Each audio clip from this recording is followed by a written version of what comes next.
Annyeong, bonjour à toutes et à tous.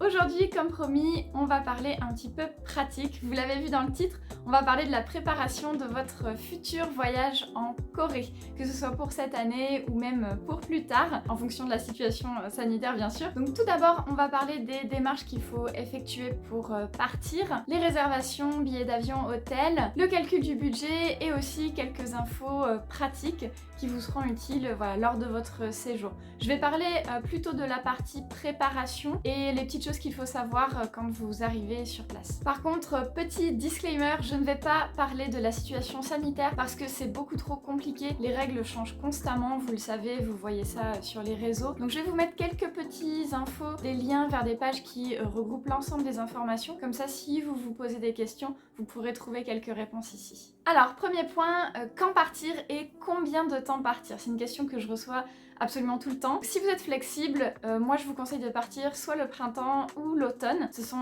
les deux meilleures saisons vraiment pour partir, à cause des températures vraiment en particulier, puisque en été, vous savez, il fait très très chaud.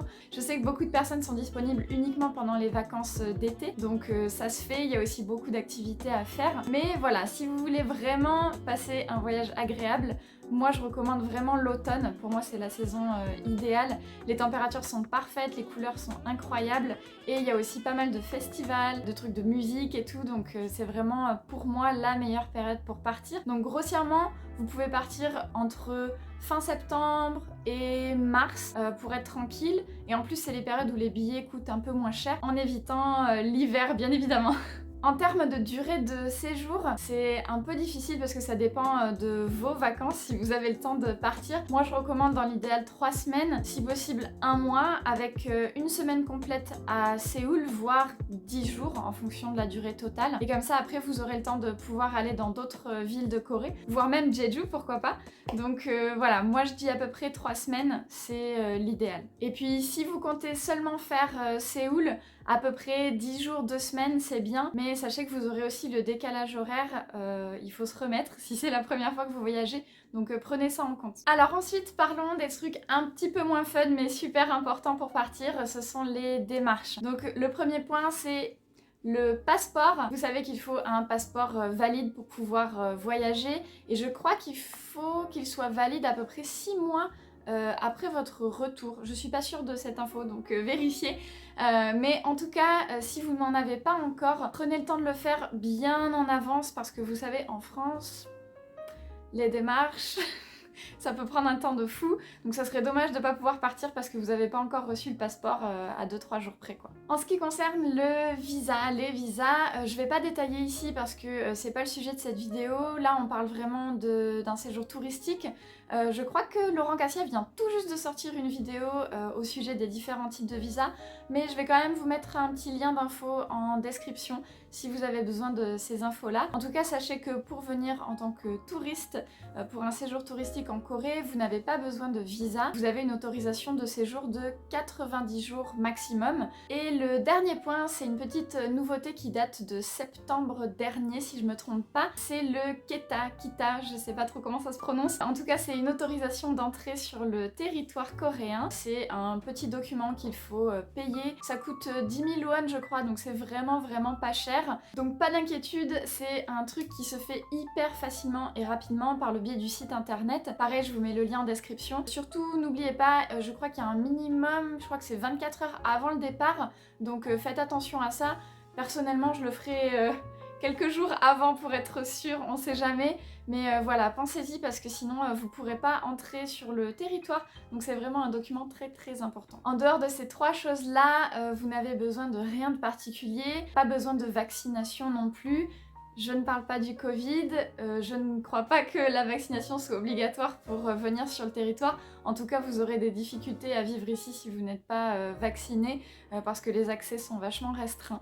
Voilà, c'est tout ce que je vais dire là-dessus. Je vous laisse vous renseigner et on continue. Alors, troisième partie, on va parler ensemble des réservations et du calcul du budget. C'est quelque chose que tout le monde me demande, mais franchement, c'est hyper difficile de vous donner des chiffres exacts ou même un ordre d'idée, puisque tous les porte-monnaies sont différents, les envies de voyage sont différentes aussi. Il y a des personnes qui vont vouloir voir plus de concerts, d'autres qui vont faire plus de shopping, de voyages, etc.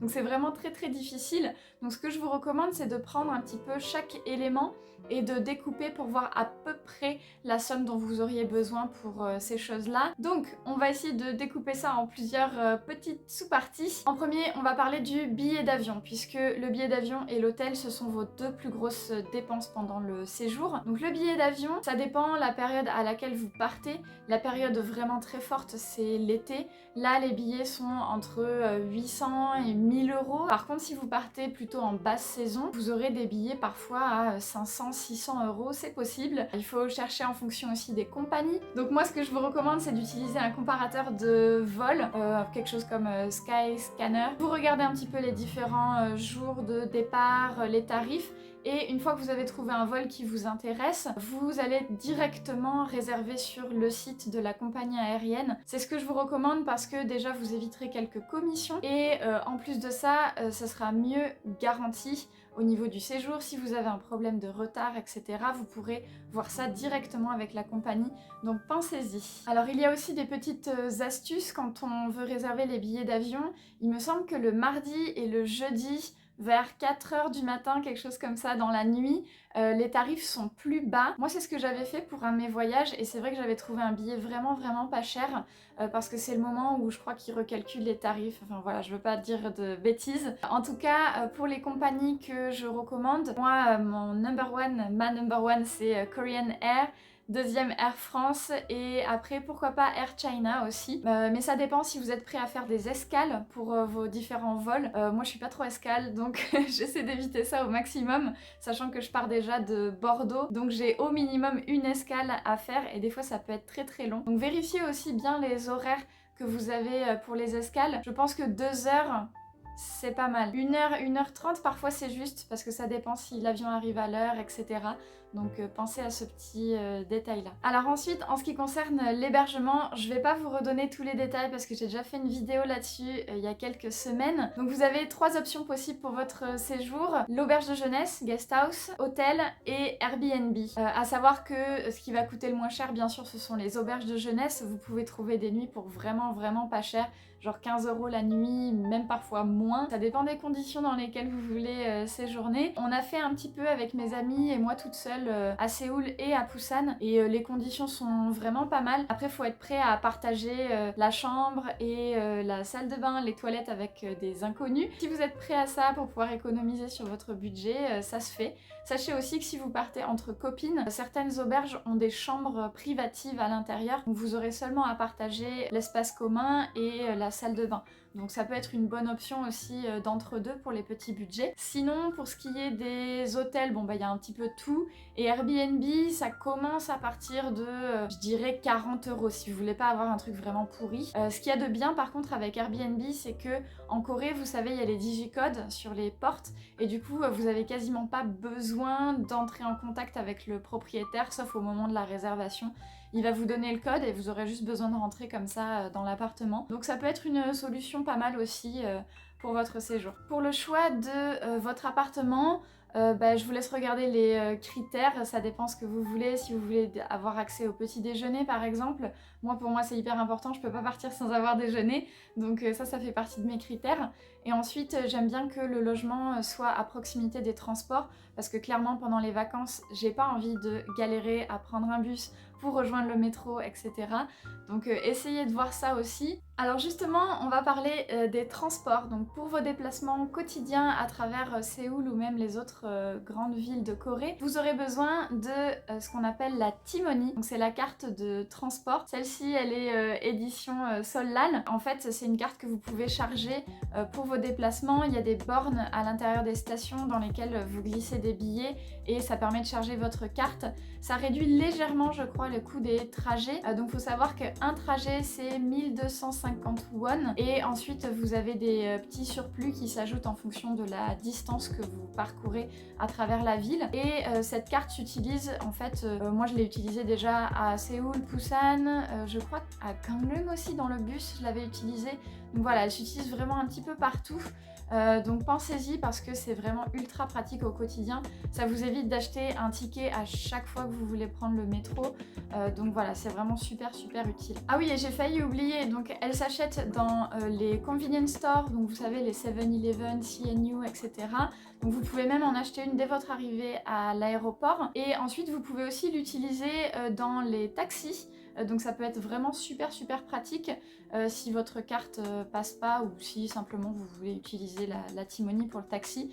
Parce que parfois il arrive que le soir on rate le dernier métro et le taxi ça vaut vraiment le coup ici, donc voilà, pensez-y. Donc si vous voulez calculer un petit budget concernant les transports quotidiens, voilà, le trajet c'est 1250 won, donc si vous faites, je sais pas, 4 trajets dans la journée, vous en aurez à peu près pour 35 000 won par semaine.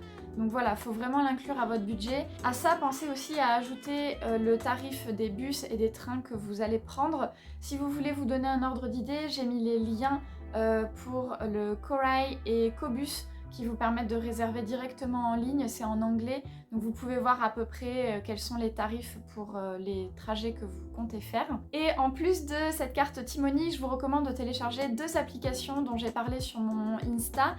Donc pour les déplacements quotidiens, voir les trajets de métro, etc. Je vous recommande soit Kakao Map, celle que moi j'utilise, ou Naver Map, ce sont les deux plus populaires. Et aussi Kakao Taxi, parce que voilà, il peut arriver que le soir vous ayez besoin de prendre un taxi, ou même dans la journée que vous êtes dans un quartier où il n'y a pas beaucoup de taxis qui passent, etc. Donc c'est vraiment super pratique, c'est super facile d'utilisation. Et aussi parfois parce que les conducteurs refusent l'accès au taxi pour certains étrangers, ça m'est déjà arrivé plusieurs fois, donc ça permet d'éviter ce truc-là, ça permet aussi d'éviter la barrière de la langue. Voilà, sachez qu'il y a une option si vous glissez sur le côté qui permet de régler en carte directement dans le taxi, comme ça vous n'avez pas besoin de créer un compte, d'ajouter une carte bancaire coréenne, etc. Donc voilà, c'est très utile pour votre séjour. Alors toujours concernant les moyens de transport, vous avez aussi la possibilité en Corée de louer une voiture, que ce soit peut-être pour voyager à travers Jeju, moi je vous le recommande vraiment, ou alors dans d'autres villes, dans le sud de la Corée, etc. Donc pour ça, il vous faudra bien sûr un permis de conduire international. C'est un document qui est très facile à obtenir, je crois que c'est auprès de la préfecture. Si vous cherchez sur internet, vous allez trouver, c'est vraiment ultra facile. Et il dure 3 ans si je me trompe pas. Donc pour un séjour touristique c'est parfait et vous n'avez rien besoin de faire de plus. Moi je vous recommande le site internet de Lotte Rent Car. Je vous mets ça pareil en description parce que eux ils ont le site complètement en anglais, c'est assez intuitif. Et ils acceptent les permis internationaux, donc c'est ça qui est le plus important. Et moi je suis déjà passée 2-3 fois par eux et j'ai vraiment eu aucun souci. Par contre après les agents eux sur place ne parlent pas forcément anglais, donc soyez prêts à dégainer votre meilleur coréen. Enfin, l'un des derniers points pour le calcul du budget, c'est la nourriture. En général, les restaurants, la restauration en Corée coûte relativement moins cher qu'en France. Vous pouvez avoir vraiment des petits plats pour pas grand chose. Donc je vais pas tout détailler ici, mais je vais vous mettre un petit tableau par là pour pouvoir vous montrer un petit peu les fourchettes de prix. Donc prenez une capture d'écran et on passe à la suite. Alors, la dernière grande partie est la partie pratique. Et donc là, ça sera plutôt une fois que vous arrivez sur place. Donc je vais pas tout raconter, mais je vais parler spécifiquement de plusieurs points. Donc le premier, c'est la banque. On m'a demandé est-ce qu'il faut absolument créer un compte en banque en Corée.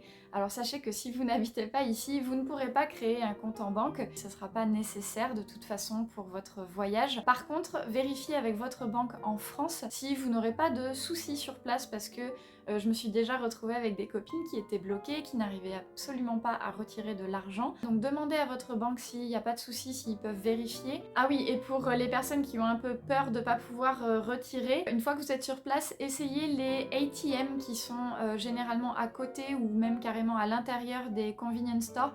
En général, ça marche vraiment pas mal avec les cartes étrangères. Alors, deuxième point, c'est le téléphone. Je sais que beaucoup se posent la question pour ça. Si vous venez pour une courte durée pour votre voyage, vous n'aurez sans doute pas besoin de votre téléphone. La Corée, il y a du Wi-Fi partout. Vous allez dans les cafés, les restaurants, certains lieux publics, parfois même dans les parcs. J'étais choquée. Dans le bus aussi, le train, partout là vous avez la Wi-Fi et qui a une très très bonne connexion. Par contre, attention, le métro, c'est un mythe. Il y a la Wi-Fi, oui, mais elle est seulement accessible pour les gens qui ont un numéro coréen. Donc pour ça, vous aurez besoin d'une carte SIM. Donc est-ce que vous avez besoin d'une carte SIM pendant le séjour ? Oui et non, ça dépend un petit peu de ce que vous allez faire. Donc pour ça, je vous ai mis en description, je crois, 2 liens que j'ai trouvé pour réserver en avance si vous le souhaitez. Sinon, sachez que vous pouvez réserver directement à l'aéroport de Séoul, il n'y a pas de souci, ils ont tout ce qu'il faut. Alors j'ai reçu sur Instagram aussi une question vraiment spécifique par rapport aux enfants et l'accès au café et aux lieux, etc. avec les enfants. Donc sachez qu'en Corée, il existe des cafés qui sont interdits aux enfants. Ouais, c'est possible. Mais ça reste une très grande minorité, c'est vraiment très très rare. Donc je pense qu'il n'y a pas de souci à se faire quand vous êtes avec les enfants. C'est vrai que les gens ne viennent pas souvent dans les cafés avec leurs enfants, je pense par peur justement de déranger. Il y a beaucoup de lieux aussi dédiés aux enfants, il y a carrément des cafés pour les enfants. Et il y a aussi beaucoup de parcs, il y a beaucoup de choses qui sont conçues pour les enfants en Corée. Donc je pense qu'il n'y a vraiment pas de souci à se faire pour ça. Alors le dernier point que je voulais aborder et qui est quand même assez important, c'est le point de la sécurité en Corée. On me demande aussi, est-ce que la Corée c'est vraiment safe, surtout pour les femmes qui sont seules, etc. Donc là, ça n'engage que mon avis personnel, mais selon moi, la Corée est un pays vraiment très très safe. Alors ça ne veut pas dire qu'il ne se passe rien. Bien sûr, comme chez nous, il y a des vols, il y a des agressions. Donc moi, en tant que femme, vous voyez, je me promène quasiment tout le temps seule à travers la ville. Bon, il n'y a pas vraiment de quartier à éviter à Séoul, même si c'est vrai que le sud-ouest est pas très bien réputé, je crois, du côté de Shinlim, Shindolim et tout ça. En termes de sécurité au quotidien, moi c'est très rare que je ressente un malaise par rapport à une personne ou quoi. Le seul malaise que vous aurez, c'est que les gens vous regardent, ça vous pourrez pas l'éviter. Mais sinon, en termes de sécurité, moi je me promène beaucoup la nuit aussi, je fais mes randonnées seule en montagne et j'ai jamais eu aucun souci. Ça veut pas dire que ça n'arrive jamais. Je dirais que l'endroit où il faut faire le plus attention, c'est les bars et les clubs. Faites attention à vos verres parce que les années précédentes, on a eu de nombreux cas d'étrangères qui ont été droguées à leur insu. Et donc voilà, ça arrive partout. C'est pas seulement la Corée, ça arrive partout dans le monde. Du coup, restez bien sur vos gardes, faites attention à vous, faites attention aux autres, on est plus fortes ensemble. Donc sur cette douce note très joyeuse, je vais mettre fin à cette vidéo ici. Donc j'espère que toutes les informations que vous aurez pu trouver vous seront utiles. J'ai peut-être pas répondu à toutes vos interrogations, donc n'hésitez pas à mettre tout ça en commentaire et comme ça on pourra discuter ensemble. Peut-être que d'autres personnes pourront partager aussi des infos. Donc voilà, n'hésitez pas et on se dit à très vite pour la prochaine vidéo. Annyeong!